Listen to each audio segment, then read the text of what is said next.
this Chromebook excels at almost everything. Design is a high point, and apart from a few other examples like the Pixel or HP Chromebook 13G1, this device stands out as a quality slab of all aluminum. If you've handled a newer MacBook Pro, you have an idea of what we're talking about here.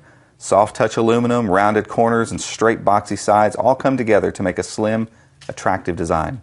At around 2.5 pounds, it's also supremely portable. The hinge is firm and bends around 360 degrees to go into all the standard modes we've all become used to at this point. This one does so without too much wobble and has a satisfying magnetic clasp that holds the screen to the body when it's in tablet mode. Firm, light, thin and attractive, ASUS couldn't have done this any better. While Apple is taking most of the heat for ditching standard USB ports, we're beginning to see more Chromebooks go this route as well. This and Samsung's latest offering both ditch standard ports in favor of USB Type-C, and I can't really complain. The truth is, it has to happen eventually. USB-C gives us slimmer devices and single-access ports that can do just about anything. On the ASUS Flip, we have the USB-C on each side, a microSD card slot, and a headphone microphone jack. With the addition of side-firing speaker ports, a volume rocker, and a power button, this is about all we have to look at here. The bottom is solid with a few screws and feet. As the Core M chips don't need fans, there are also no fan ports here. I personally keep a USB-C to HDMI adapter in my bag if I need it, but as you can see in a video we've done before, docking ports work perfectly well with Chromebooks, so a single USB-C port can do everything you need with one simple dock. The days are coming when we won't need adapters, and I'm all for it. It is time to march forward with USB-C. Additionally, the fact that this Chromebook charges over USB-C also provides me with a single charging source in my bag for both my phone and my Chromebook, and, well, any other USB Type-C device that I have with me. It's very convenient, and it's nice to know that with one charging adapter, I can make sure to power up anything that I've got with me. I was a little hesitant when the initial specs leaked out that this device was equipped with a 1080p screen. I've talked a lot about 1080p screens, but with the scaling options available at the 1536 by 864 resolution, which this device comes out of the box with,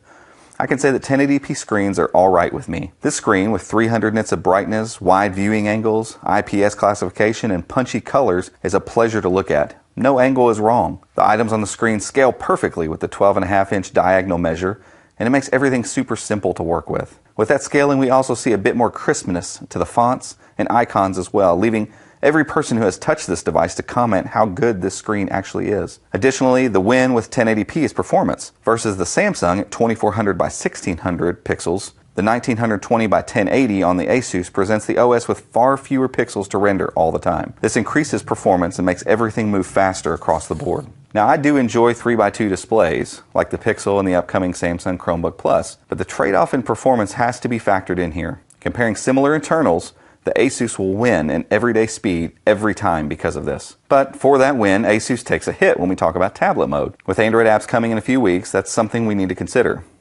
16:9 screens are simply awkward in tablet mode. Too wide in landscape and too narrow in portrait. There's no fixing that, but if the convertible stuff is just cream on the top for you as a user, this is really a non-issue. The tint and presentation modes are still helpful and work well with this device. I just couldn't get a tablet mode to feel comfortable. As I said, the knocks I have with this device are small. The keyboard and trackpad combo is another huge win for ASUS here. Starting with the keyboard, I can say it is my favorite so far among Chromebooks. I'm no aficionado, but I don't recall a keyboard I've enjoyed this much since the Pixel LS. Travel is great, the sound is satisfying, and the backlight with 6 stages is fantastic. I love it. The trackpad, while I can't verify the material it's made of, is smooth and responsive. Oils don't build up quickly, and the size of it's perfect. The click mechanism on all 3 units I've had time with are all great. Great travel, great click, and there aren't any odd or loose parts. It just adds to the overall quality and feel of this Chromebook. The only trackpad I've ever used that's as good is on the Chromebook Pixel. Are you seeing a pattern here?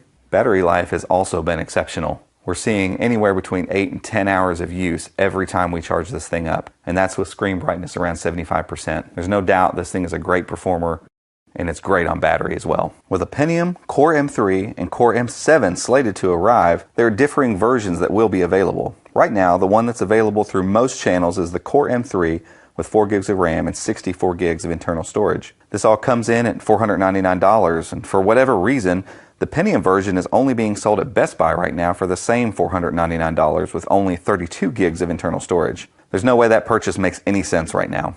For the same money, you're getting a processor that scores consistently around 21,000 to 23,000 on Octane, Google's JavaScript benchmark, versus the 14,000 or 15,000 on the Pentium model. Granted, we spent a good bit of time with the Pentium version and the performance has actually been really great. However, if you can get a huge bump in speed and twice the storage for exactly the same price, why wouldn't you do that? With the M3 and 4 gigs of RAM, this thing simply flies. No slowdowns, no lag. It's a little beast. We'll likely only see the 8 gig version paired up with a Core M7 processor, but there may end up being an M3 8 gig variant down the road.